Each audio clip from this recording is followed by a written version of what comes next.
in the world. This is Brian McMahon here from Expert Dojo. As always, with every single Monday morning, no exceptions, I am here to share the world of venture capital and growth and where those two areas intersect. And each week we talk about a bunch of different stuff, but it's always with the same objective.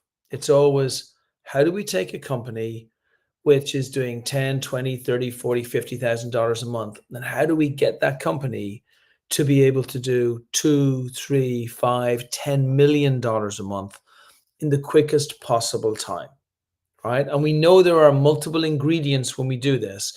We know there is the amount of outbound. Actually, it starts at the end, which is the amount of revenue that you're getting every single month and how that revenue is growing. But the contributors to that are not just the amount of customers you get, not just the amount of meetings that contribute to those customers, not even just the activities that you do to get to those meetings, but you can even go back as far as the research that you create to make sure that you can get the activities, which get the meetings, which get the prospects, which get the customers, which gets the revenue. That is the game. Now, the difference between venture capital and doing it yourself is just the fuel. That's it. It's like if you're starting your own company without venture capital, then it's like a log fire. And you got to have your lighter by the log a lot. You got a little bit of tinder there, but you've got your log fire and you got to get your log going.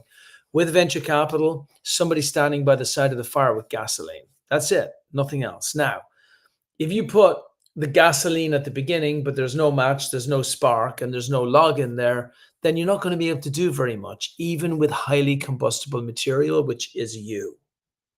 But if you have the others in place, i.e., a lovable product that makes your customer not just want to buy it, but makes them want to stay with it, and then makes them want to grow with you, then you have something absolutely incredible. And that is what venture backable startups are. And so each week we talk about different areas.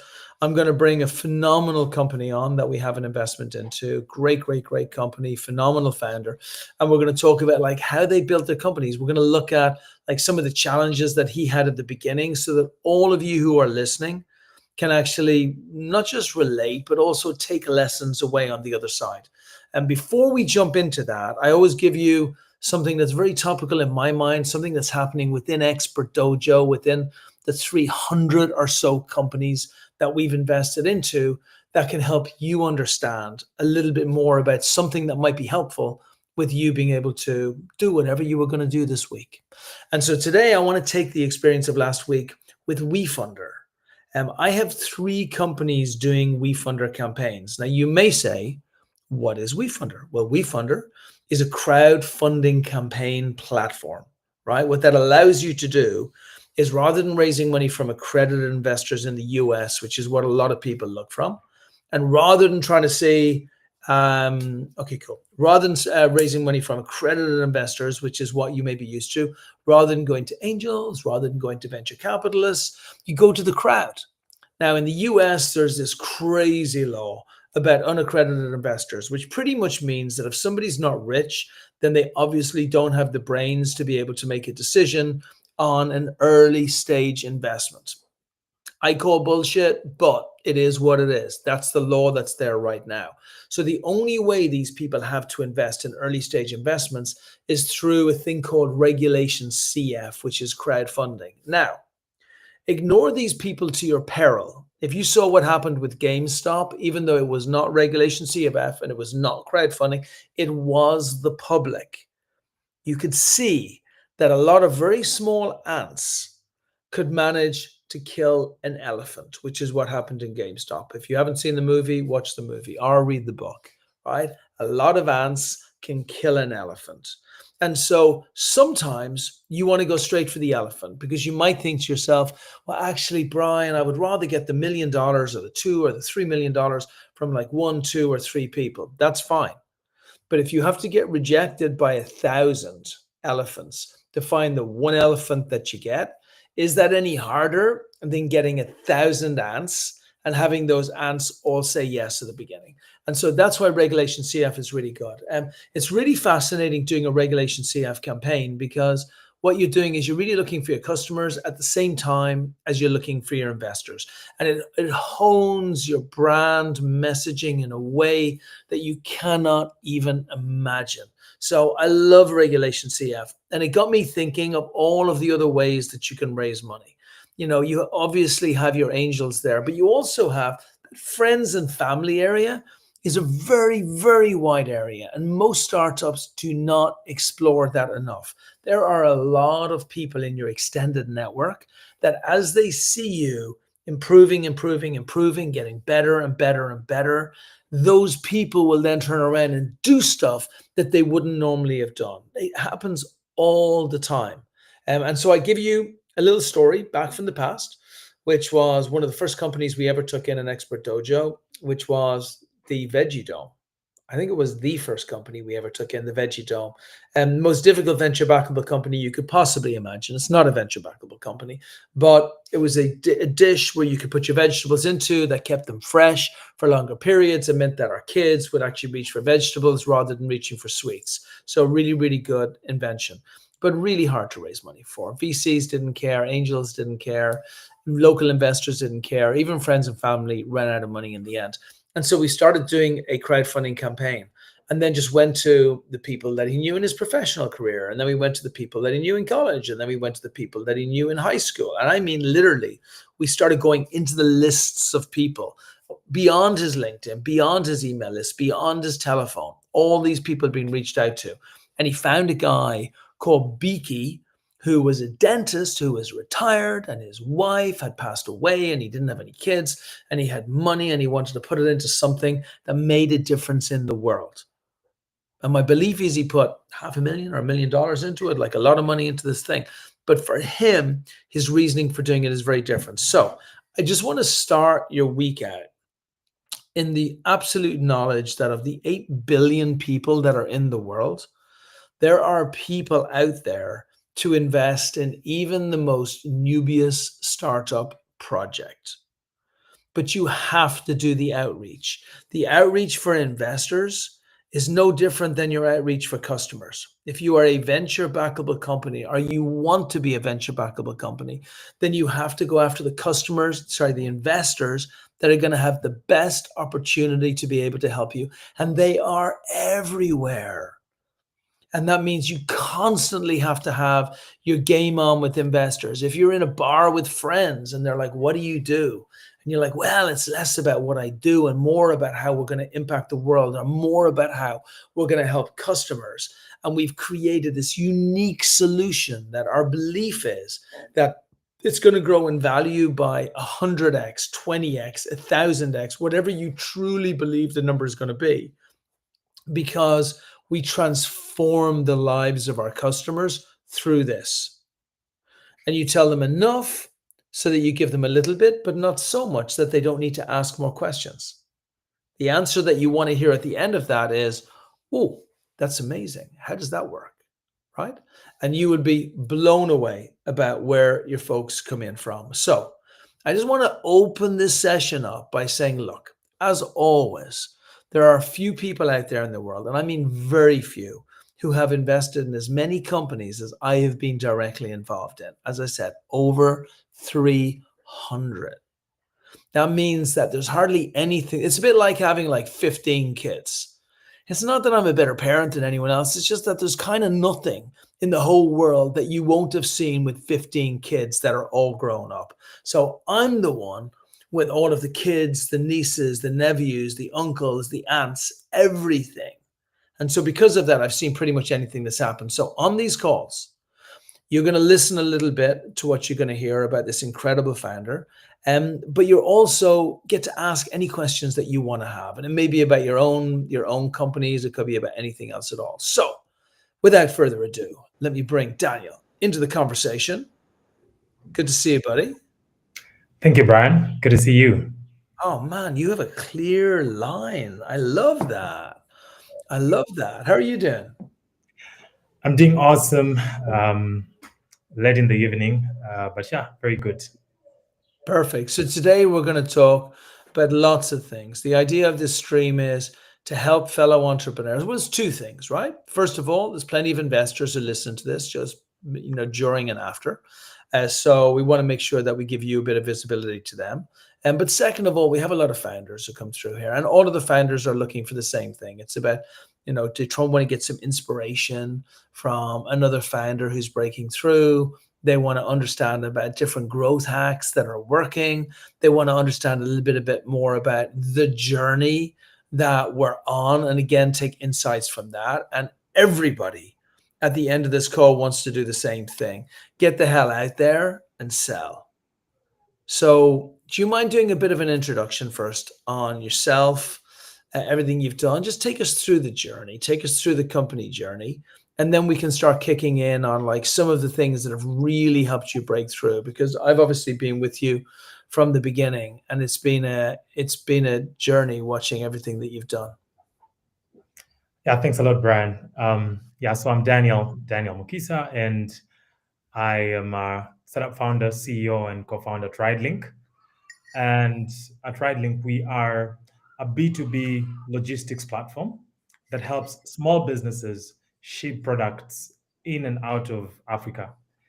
And we do this through a platform. So on one end, you have small businesses. On the other end, you have all these different local and international transporters.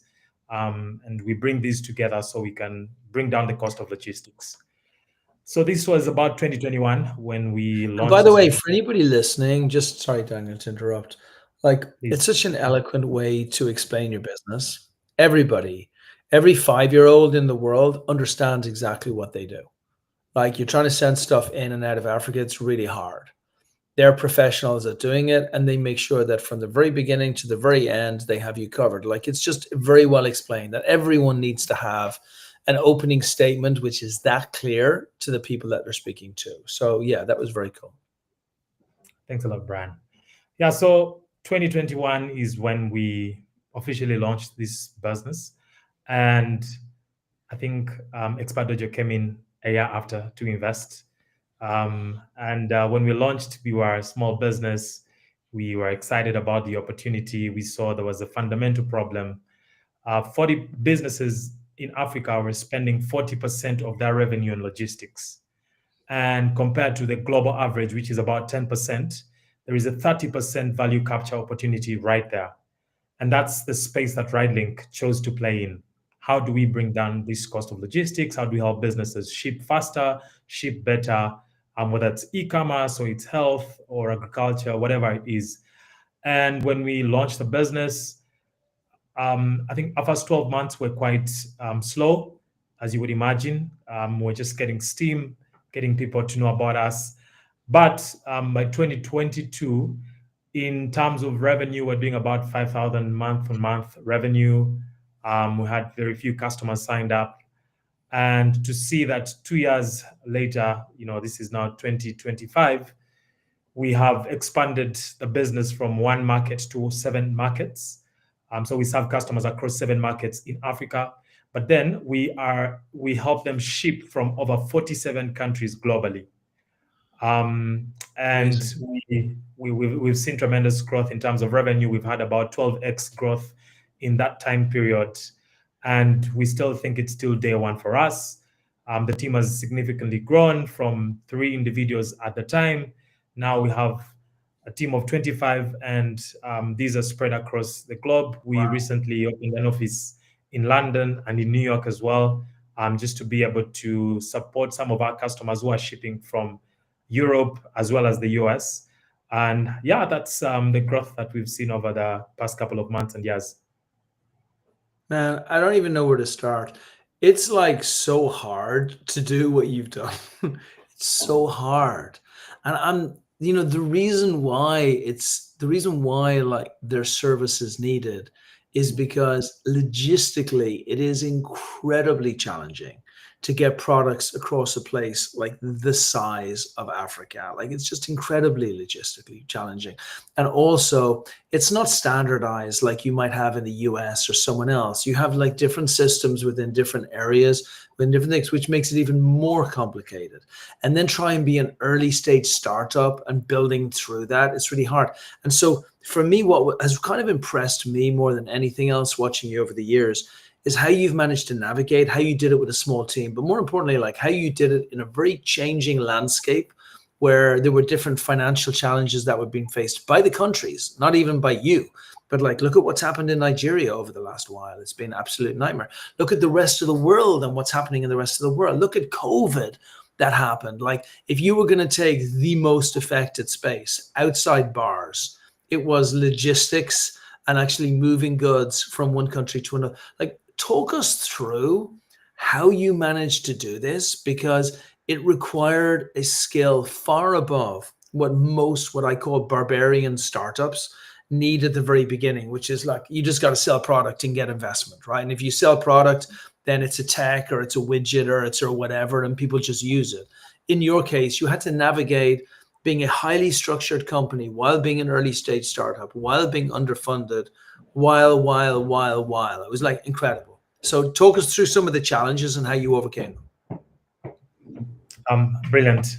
So when I look back, when I just zoom out, in the early days, I mean, one, obviously, very minimal funding. First of all, we were just right out of COVID, 2021, and we're launching this business. And at the time, to be fair, most businesses, thanks to COVID, had evolved into online or some sort of remote working. So there was some sort of opportunity for logistics, but at the same time, because supply chains across the globe were broken, it was super expensive to ship product from one country to the other. Also, at the time, VCs were not spending money because everyone was sort of coming out of a place which has been dark. At the time, you are looking at Don't make me cry. Many people had lost jobs, and it was just brutal. A time. It was really brutal. Yeah. And for a startup that does not have funding to attract the kind of talent that you want, what you're left with is to rely on your resilience and maybe the small people that you have, and just believe that it's going to be a brighter day.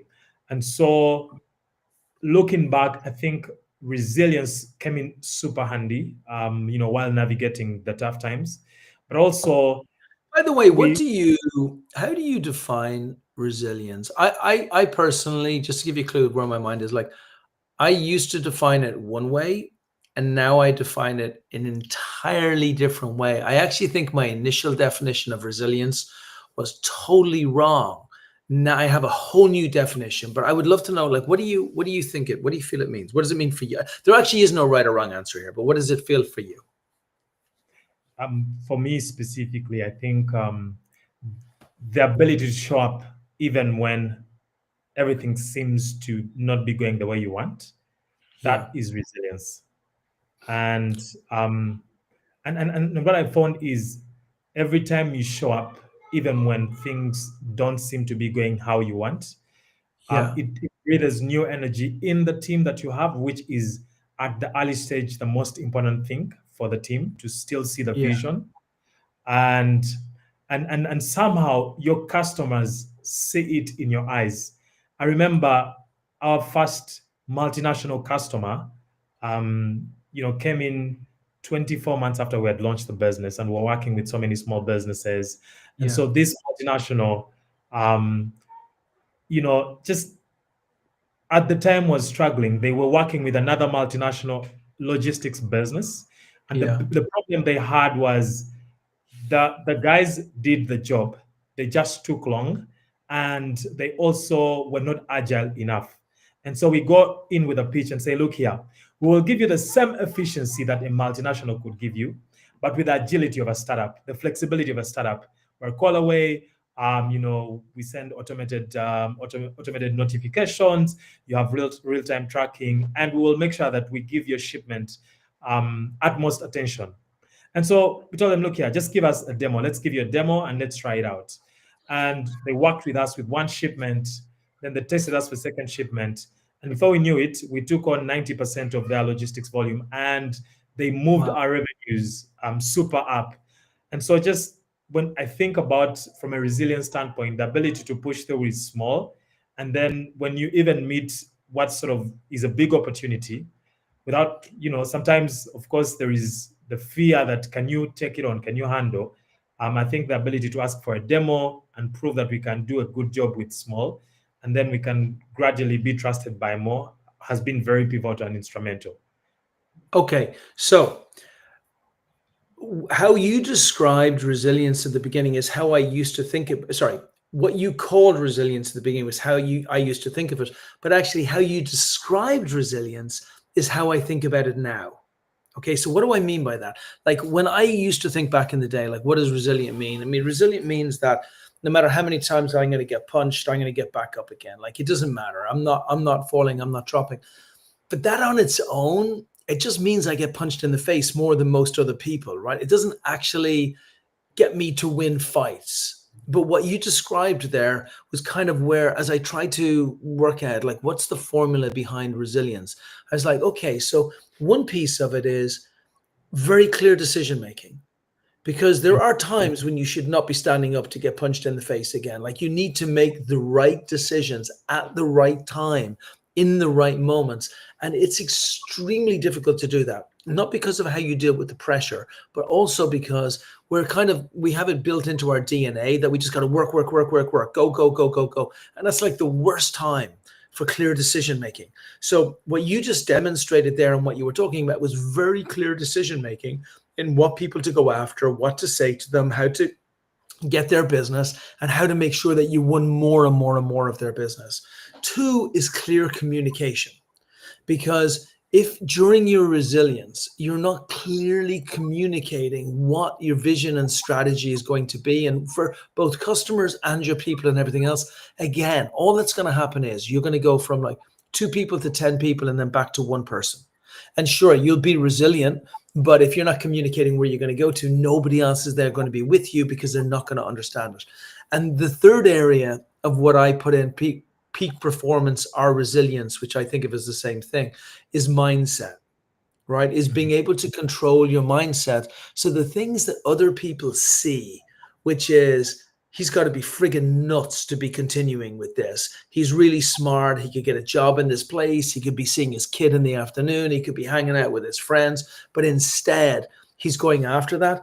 That's like having the right amount of sleep, making sure that you're properly conditioned as a human being, both up here and also in your body as well. Like all of this stuff is super important. Or I think most people don't realize it happens to them, but they just don't break through, and then it's somebody else's fault. But in reality, they didn't have that like peak performance resilience built in place. And then the final piece is just go hard, which you suggested while everybody else is sitting back.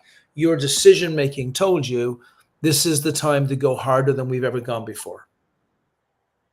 I like that framework. That makes a lot of perfect sense. And I mean, when you think about it, decision making has been a huge part, whether that's what product feature to add to the product. Is it too soon? Is it, too much? Is it too little? Or who are you going to hire? Who are you going to fire? Or, which customer are you going to take on? I mean, I will tell you, we've worked with tons and tons of customers, and we've gotten to points where we had to let go some customers, just because maybe there is, they're just not your core customers, or there's, you're not aligning in terms of value, or, from a price versus cost standpoint, the math just doesn't make sense. And so, yeah, I think decision making is a huge part of resilience, and that's very profound.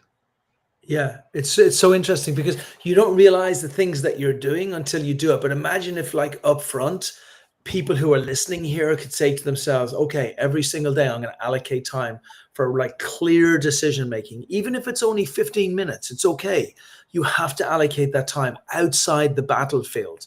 And every single time, and people are like planning, they're sleeping, they're waking, like training like they were Alcaraz, not training like they were some like you're sitting on a couch in the afternoon with Doritos watching a Netflix movie. Like you're training like a warrior. I love it. Okay, I don't want to overdo it, but like it's everything that you've demonstrated. And for folks that are in Africa, you get this, but people who are outside Africa, you have no concept of what Africa's gone through in the last 5 years. It has been like the greatest roller coaster you've ever seen. And I mean the whole thing, the twirly whirlies, the ups, the downs, the peaks, everything. And funding has been hard as hell every single one of those years. How have you put that out of your mind and still being able to grow at a couple of 100% a year?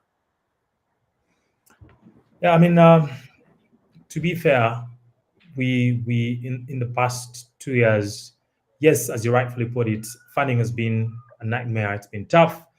As a business, I think we've focused on three fundamentals. One, we chose to grow with our customers and try to fuel the business with revenue. Oh, And let me just hold that thought for a moment because it's so beautiful. And it's like the fact that you have to say it is so ridiculous in this venture capital world that you say, you know what, we decided to actually prioritize the customers. Like, but it's highly unusual for anyone who's not in venture capital, like hearing that. Most people prioritize raising money and they just get more and more and more disappointed. So I love the fact that you put your customer absolute center of everything and said, we will build a lovable product for you. yeah, absolutely. And to be fair, also whether that's a choice with knowledge or it's a choice because of maybe the cards you dealt with, it doesn't really matter. I think it's turned out to be really good for us. We worked with a couple of banks and different financial institutions. We've been a bit creative around how to sort of manage growth and fuel that growth. And we've seen that there is probably more than one way. Besides just VC money, there is probably more than one way to fuel growth.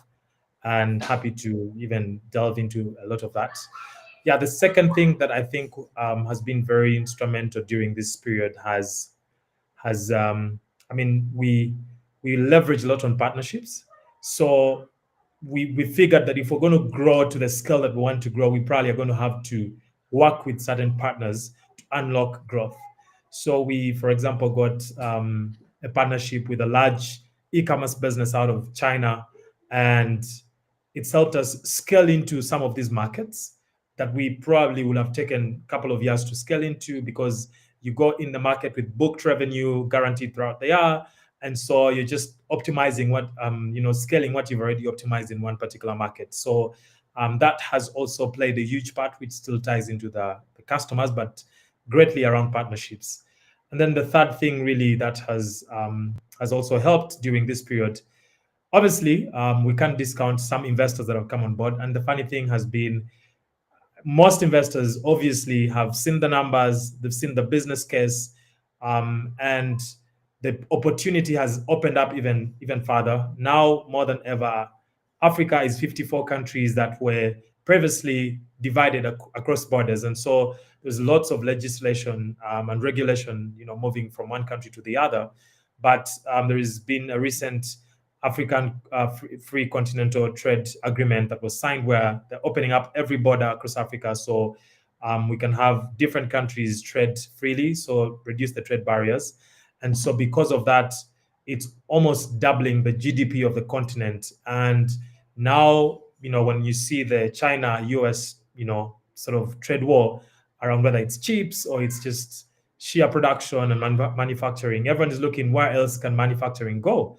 I mean, India, we see, is getting to sort of that stage where now labor costs are also starting to tip. And so obviously it leaves Africa as an opportunity for that.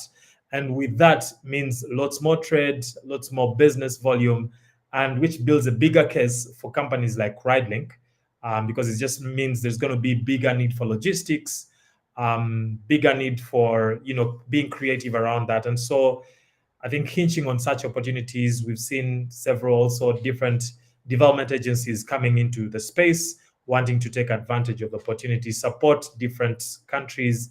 And Ridelink has been at the forefront of trying to make that possible. And so we've seen that as one of the things that has helped fuel our growth. Talk to me a little bit about when you were building up the sales at the beginning and you're like, okay, we need to build a sales. Like, how intentional were you about how many people that you outreach to? How did you outreach to them? Talk to me a little bit more about the partners and how you dug in with the partners as well. I want to get a roadmap as to how you built this thing out and you started to really grow your revenue from a very, very low amount at the start. So we figured if we're going to build this business, there is two ways around it. Getting very good specialized salespeople, pay them top dollar because they have networks so they can open so many doors. That's very expensive. We don't have the money for that. Or getting really young, hungry talent that just wants to go out and win, inspire them enough, and then pair them with sort of experts who are at the tail end of their sort of careers. But maybe you find a brand that's really hungry with sales, he's been doing it for 40 years, he's at the tail end of his career and he's willing to mentor, a startup or certain people.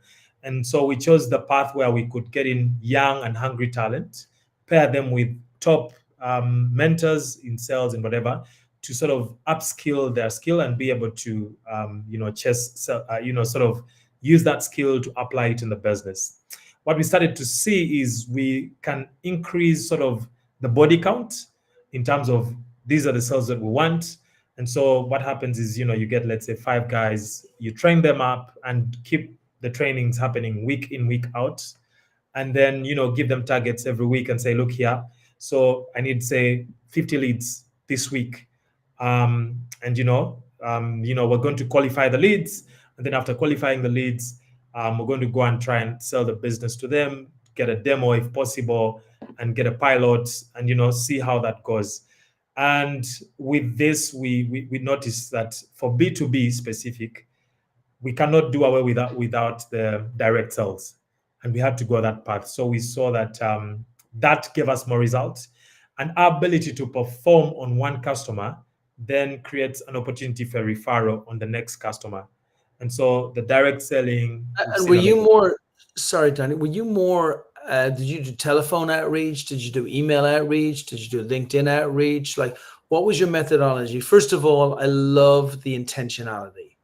Most people are so busy doing OKR meetings and like getting t-shirts for them. Look, I've even got my t-shirt, getting t-shirts for themselves and business cards and that, like, they don't think about the only, and also because nobody likes outbound. Nobody likes like being rejected, and reaching out to people is being rejected. Like, however we position it, it's everything our moms and dads tell us that we should hate in life.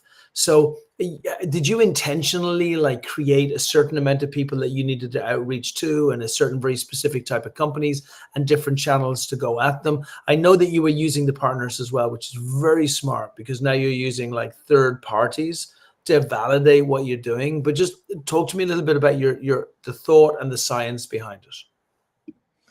So we did a bit of everything, but at the beginning, a lot of it was, go directly, outbound, go directly and identify. So we work in sort of funnels and say we have 4 verticals that we're going to target. Let's pick a vertical, let's say e-commerce businesses, right? And so you identify the top 20 e-commerce businesses or top 100 e-commerce businesses and say, I need to reach out to these guys. And I'm going to make a phone call, ask for a meeting, do a demo, and that's going to be the process. For some of them, I'm just going to go and knock on the door and ask for a meeting. And that's how we went about it. Now, thanks to AI and all these different tools, we're able to sort of automate the entire process, send out cold emails, but we've seen very little result with the cold emails.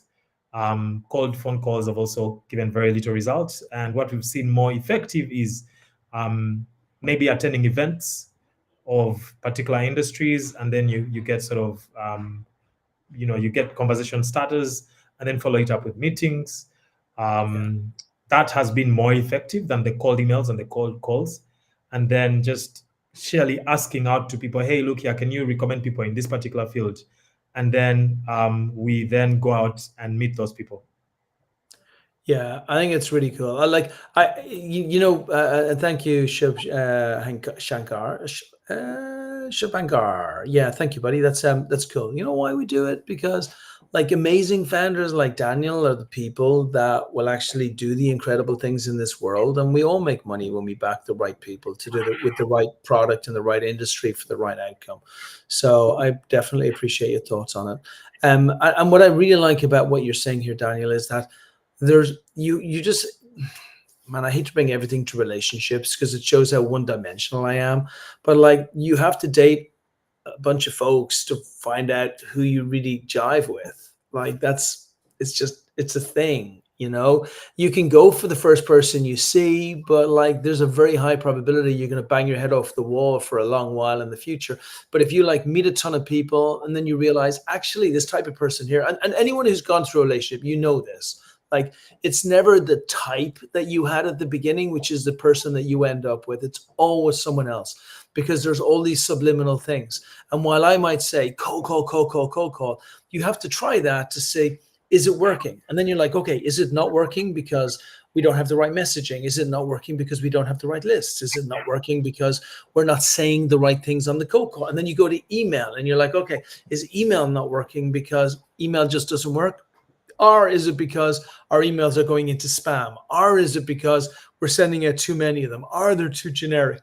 Our people are not resonating with them. Like you have to go through that process to get to your best conversion growth loop. That's what you're talking about here, which is what I really like. And sometimes you find that that growth loop is like nowhere you imagined before. It's not digital marketing on Facebook. It's not your TikTok shop. It's not your cold outbound. It's not even your LinkedIn, which we would think would be the easiest ones. It's the, hey, 25 of our targets are going to be in this conference at this time in this place. They may not be the perfect people, but they're going to be close to the perfect people, 1 degree away, and they cannot escape. They have the booth there. And so I think that's like a super idea. How is your plan going to adapt from what you did to get here, which is between 1 and 300% every growth every year for the last couple of years? What is your plan for 2025 and 2026? And how do you think the growth is gonna upscale from there? Yeah, thanks. I think with every passing year, we refine the product better, and for now, we've really been optimizing our operations. And to be fair, we now at a point where we sort of have product market fit, and we know which customer to say yes to, which customer to say no to. And as we move into 2025 and 2026, we're looking to more than double our current growth curve. I mean, there's a bit more steam. Like I mean, it's like a plane engine. You start off and you're passing through the clouds, and then when you get to a certain stage, you can now sort of be in a free flow state.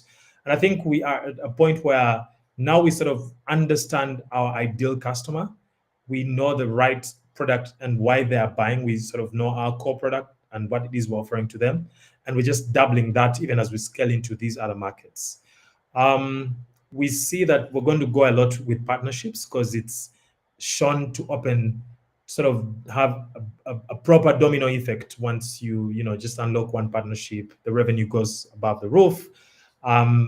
We still will focus on the small businesses because they make up 90% of businesses across Africa. We're just now looking to even open more markets where we can ship for our customers. As I mentioned, we now are able to ship across 47 countries. We've built relationships, agent networks, carriers and partners across these countries, and we just want to increase that as well. And so we see 2025 as a year, and 2026 as a year that we'll see extreme growth of the business.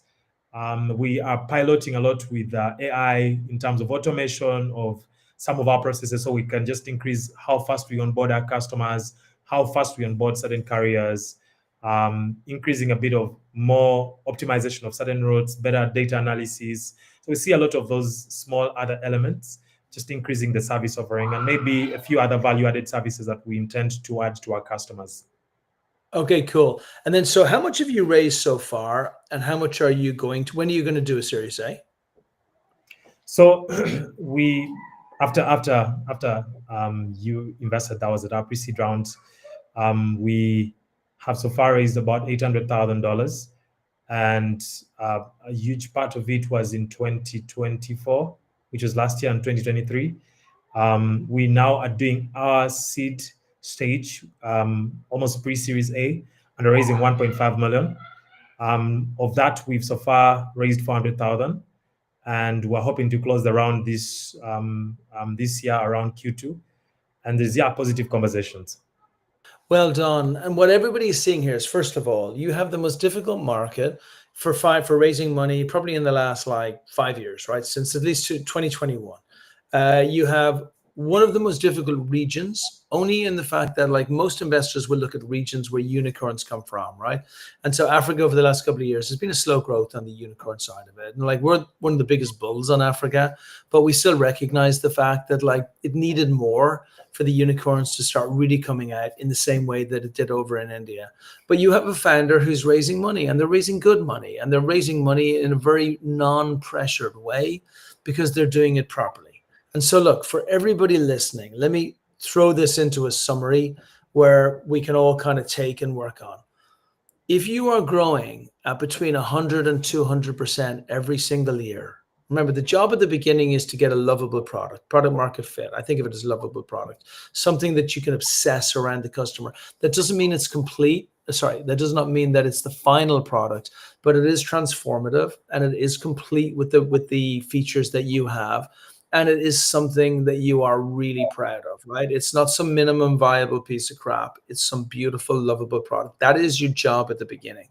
And then after that, your job becomes building a growth loop. That's all investors want to see.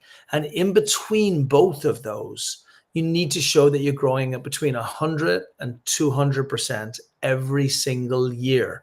You do that, investors will throw money at you. It's not the story. It's not that you're like changing the world. It's not that you're a good person. It's not even really that you did it before. That you're demonstrating how you are going to grow this to $1 million a month, then 3 million, then $5 million a month. That's the job as founders. And what I really love about what you're saying, Daniel, is like how you've gone through your journey. You're demonstrating that in spades. Like if you've managed to get to where you are right now with like hardly any investment, only $800,000, like the mind boggles about what you could do once you get one large chunk of money that comes in that you can put into one bank account. So I want to give you the final words. I do actually, before I give you the final words, let me just bring up Rohit has come up on data cities. I want to just talk about this for a second. And he's asking about the data cities projects that we have going on that we did internally.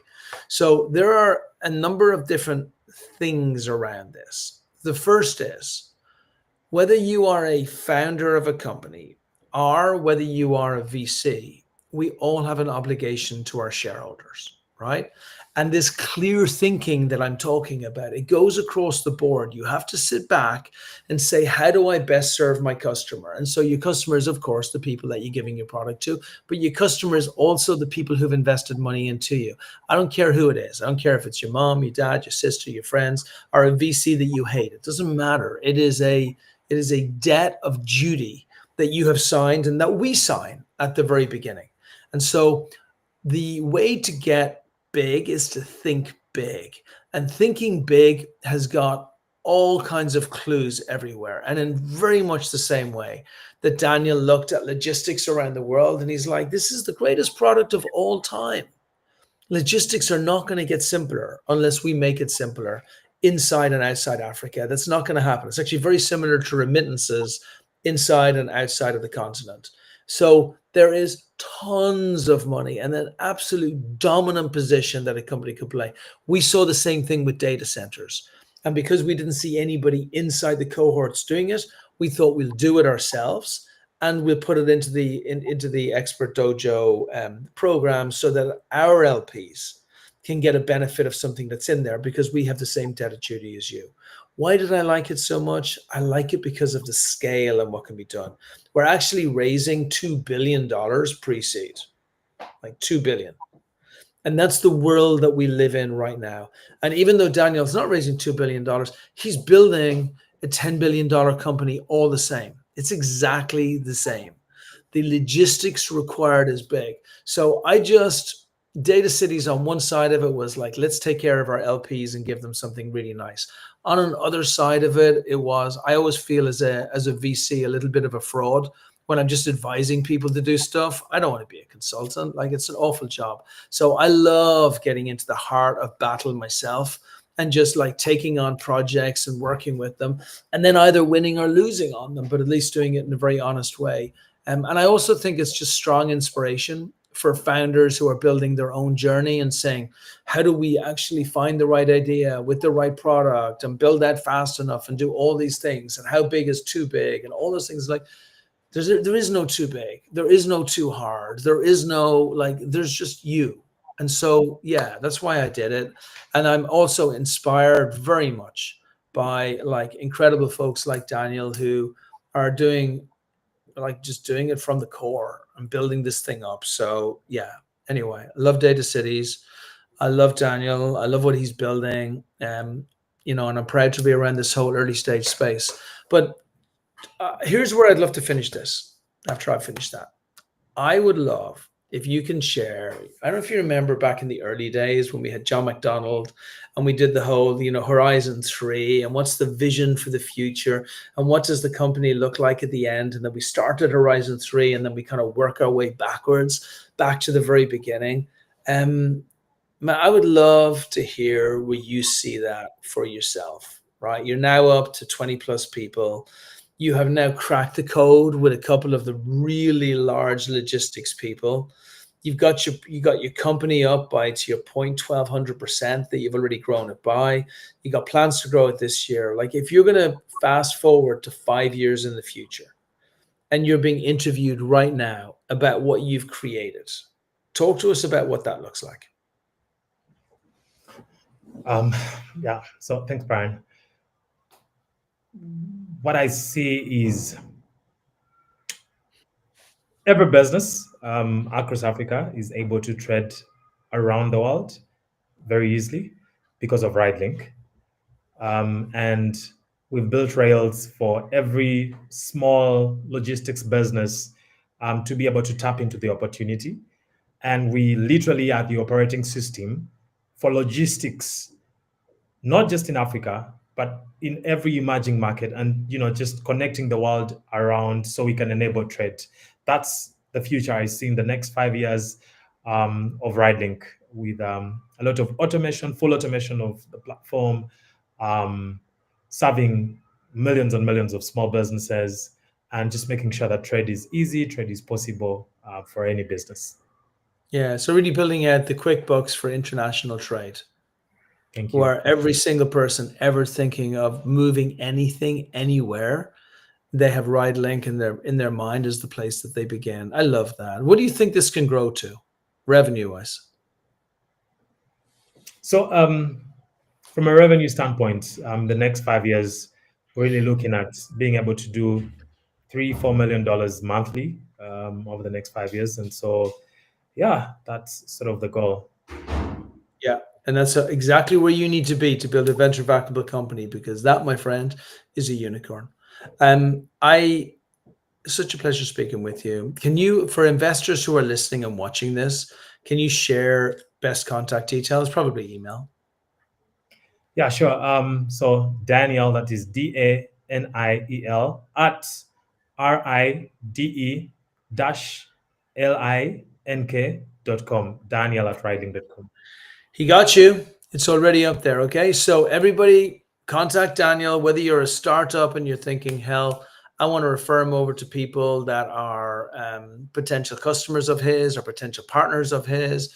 Whether you're an investor who's thinking, wow, this could be a great investment for me. We can get in on a really good price on a company that's on the up with a phenomenal founder that's doing really well. Or if you just know people that you think might be involved in this space. The idea behind these streams is we give you a ton of information that can help motivate you and inspire you to get after the week. And then you reciprocate by doing something cool for the people that was on the call. So I appreciate you. Thank you, Alex. There you go. He's like sending you some love on the way. You're the best, man. Let's build this thing out. Stay really close and be the pride of Africa. I absolutely love it. Thank you, my friend, and to be continued. Thanks a lot, Brian.